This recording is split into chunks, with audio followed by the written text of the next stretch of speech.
Hello दोस्तों, नमस्कार। तो चलिए आप लोगों को ले चलते हैं मोक्ष का द्वार।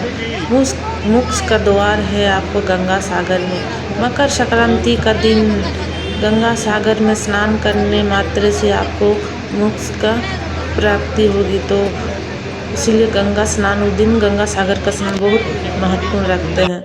तो इस तरह से भीड़ का सामना करते हुए हम लोग गंगा सागर जा रहे हैं। देखिए काफ़ी भीड़ है।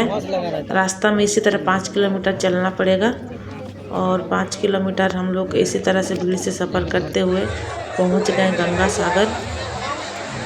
गंगा सागर में स्नान दान और गोदान करते हैं लोग, स्नान करते हैं। ये जो डब्बा सब देख रहे हैं इस सब में गंगा जल भर के लाते हैं। और यहाँ पर गंगा जी का आखिरी था, मतलब हिमालय जैसे जो निकल के यहाँ एक आइलैंड है, यहीं पर चारों तरफ पानी से भरा है। और ये जो है चारों तरफ से कट है, आपको जहाँ से ही सेवा है, जहाज का सेवा है यहाँ जो भी आते हैं। तो रास्ता इसलिए थोड़ा कठिन रहता है। और यहाँ स्नान बहुत महत्वपूर्ण है। बोलते हैं ना, सारा तीर्थ बार बार गंगा सागर एक बार, तो ज़िंदगी में एक बार भी कम से कम गंगा सागर में स्नान करना चाहिए, ऐसा कहना है। इसमें आपको जीते जी ही मोक्ष की प्राप्ति हो जाएगी। मरने के बाद किसने देखा है, इसीलिए सभी कोशिश करते हैं कि गंगा स्नान करें। तो गंगा स्नान करने के बाद यहाँ महत्वपूर्ण है कपिल मुनि का आश्रम, क्योंकि हम आप लोगों को दिखा रहे हैं। ये देखिए कपिल मुनि जी का आश्रम, जो कपिल मुनि जी श्राप दिए थे और भस्म किए थे कई लाख कि 1000 की 100 पता नहीं, ऐसा कहना है कि 160 कोई बोलते हैं, कोई 1000 बोलते हैं। उनका समुंदर में क्या नाम था, उनका पुत्र को भस्म किए थे। तो उनका वंश थे भागीरथी।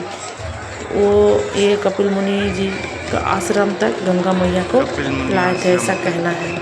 इसीलिए मोक्ष प्राप्ति होता है। और उसके बाद हमने पकड़े बस आने के लिए। बस का देखिए भीड़ कितना ज़्यादा है। बस पकड़ के आए, फिर हम लोग क्या स्टेशन बोलते कापदीक आने के लिए, फिर इसी तरह लंबा लाइन में आना पड़ा। और ऐसे ही लंबा है, तो यहाँ से आपको फिर से शिप पकड़ना है। जैसे हम लोग गए थे शिप पकड़ के, उसी तरह शिप पकड़ के फिर वहाँ आना है गंगा सागर के हाँ। फिर हमने बस पकड़ के 4 घंटा बस चला और पहुंच गए कापदीक से टाटा नहीं है, कलकत्ता स्टेशन से फिर हमने पकड़े ट्रेन से 4 घंटा, फिर हम लोग टाटा नगर पहुंच गए। तो सफ़र काफ़ी अच्छा था और मज़ेदार था, थोड़ा कठिनाई भी था, लेकिन हम लोग आखिर में गंगा सागर स्नान कर लिए। ज़िंदगी में एक बार, पता नहीं अगले कभी नहा पाएंगे कि नहीं।